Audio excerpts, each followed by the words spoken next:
Hi, it's Patrick from Intensive Care at Home, where we help long-term ventilated adults and children with tracheostomy and their families to improve their quality of life and also help hospitals saving money and resources whilst providing quality care.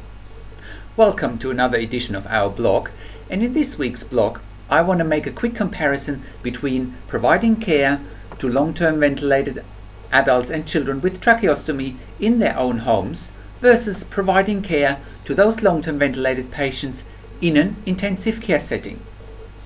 I framed this comparison as a common sense versus an unwise approach, and because I have experience in both areas, in an intensive home care environment as well as in a clinical intensive care environment, I have come up with this comparison.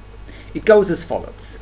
So the common sense approach is in a home environment for a long-term ventilated adult or child with tracheostomy, and the common sense approach stands for C, means control for patients and their families. O stands it's their own choice and they are in control of their own destiny. The M stands for manageable and doable. The other M stands for minimizing frustration and minimizing expenses. The O stands for own home. The N stands for natural progression after ICU. The S stands for self-control for patients and their families.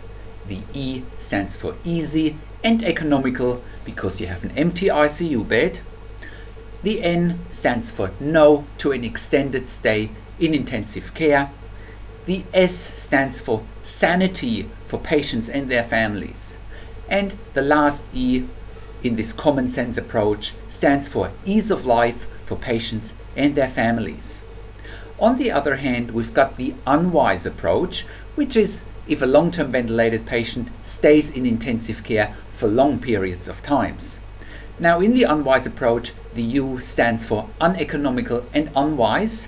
The N stands for not patient and not family-centered or not holistic. The W stands for waste of precious intensive care resources. The I stands for isolating patients and isolating families. The S stands for stressed and sleepless patients and families. And the E again stands for expensive. What do you think?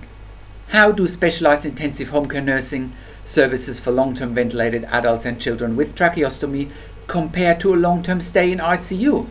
What are your thoughts? Share your views on our blog.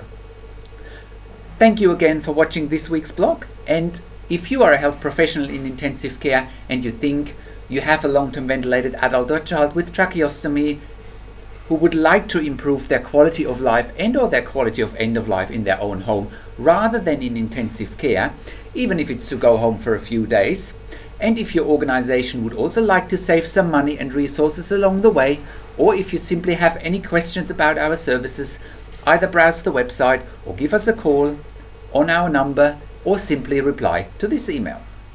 Thanks again. Have a good week.